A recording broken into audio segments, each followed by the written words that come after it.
മറ്റൊരു കാര്യം, ചൈനയുടെ വർദ്ധിച്ചു വരുന്ന ആഗോള സ്വാധീനമാണ്. ഈ സ്വാധീനം മറ്റാരേക്കാൾ കൂടി ഭയപ്പെടുന്നത് അമേരിക്കയാണ്. അതുകൊണ്ട് തന്നെ ഈ ആഗോള സ്വാധീനം ചുരുക്കാൻ വലിയ സാമ്പത്തിക നീക്കം നടത്തുന്നു അമേരിക്ക. കരീബിയൻ, മധ്യ അമേരിക്കൻ മേഖലകളിലെ ആശയവിനിമയ സംവിധാനങ്ങൾ ശക്തിപ്പെടുത്താൻ കോടിക്കണക്കിന് ഡോളറിൻ്റെ പുതിയ പദ്ധതികൾക്കാണ് ട്രംപ് ഭരണകൂടം രൂപം നൽകിയിരിക്കുന്നത്. നയതന്ത്ര ചർച്ചകൾ ചൈനയുമായി തുടരുന്നതിനിടയിലും ചൈനയുമായുള്ള തന്ത്രപരമായൊരു മത്സരം ശക്തമാക്കുകയാണ് വാഷിംഗ്ടൺ. ചൈനയുടെ ആഗോള സ്വാധീനം നിയന്ത്രിക്കാനുള്ള ശ്രമങ്ങളുടെ ഭാഗമായി $175.8 മില്യൺ ചെലവിട്ട് കരീബിയൻ, മധ്യ അമേരിക്കൻ മേഖലകളിലെ പഴകിയ കടലിനടിയിലുള്ള ടെലികമ്മ്യൂണിക്കേഷൻ കേബിളുകൾ മാറ്റി സ്ഥാപിക്കാനാണ് അമേരിക്കയുടെ തീരുമാനം.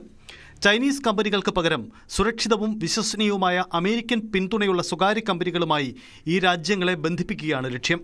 L Salvador, Guatemala, Honduras, Nicaragua, Haiti എന്നീ രാജ്യങ്ങൾ പദ്ധതിയുടെ ഭാഗമാകുമെന്നാണ് സൂചന. ടെലികമ്മ്യൂണിക്കേഷൻ, തുറമുഖങ്ങൾ, മറ്റ് അടിസ്ഥാന സൗകര്യ മേഖലകളിൽ ചൈനയുടെ വർദ്ധിച്ചുവരുന്ന നിക്ഷേപം ദേശീയ സുരക്ഷയ്ക്ക് വലിയ ഭീഷണിയുണ്ടാക്കുന്നുണ്ടെന്നാണ് അമേരിക്കയുടെ വിലയിരുത്തൽ. ഇതിന് പുറമെ ലോകത്തിൻ്റെ വിവിധ ഭാഗങ്ങളിൽ ചൈനയുടെ നയതന്ത്ര, സാമ്പത്തിക, സാങ്കേതിക സ്വാധീനം കുറയ്ക്കാൻ ഏകദേശം $500 മില്യൺ അധിക പദ്ധതികളും അമേരിക്ക പരിഗണിക്കുന്നു. ലാറ്റിൻ അമേരിക്ക, ആഫ്രിക്ക, ഏഷ്യ എന്നിവിടങ്ങളിലായി 50-ലധികം പദ്ധതികൾക്ക് അംഗീകാരം നൽകാനാണ് നീക്കം. സൈബർ സുരക്ഷാ കേന്ദ്രങ്ങൾ സ്ഥാപിക്കൽ, തുറമുഖങ്ങളുടെയും നിർണായക ധാതു വിഭവങ്ങളുടെയും സുരക്ഷ ശക്തിപ്പെടുത്തൽ, ചൈനയുടെ നിരീക്ഷണ സെൻസർഷിപ്പ് സാങ്കേതികവിദ്യകളുടെ വ്യാപനം തടയൽ എന്നിവയും ഈ പദ്ധതികളിൽ ഉൾപ്പെടുന്നു. അതേസമയം അമേരിക്കൻ പ്രസിഡന്റ് ഡൊണാൾഡ് ട്രംപും ചൈനീസ് പ്രസിഡന്റ് ഷീ ജിൻപിങ്ങും സെപ്റ്റംബറിൽ കൂടിക്കാഴ്ച നടത്താനിരിക്കെയാണ് ഈ പുതിയ പ്രഖ്യാപനങ്ങളെന്ന പ്രത്യേകതയുമുണ്ട്.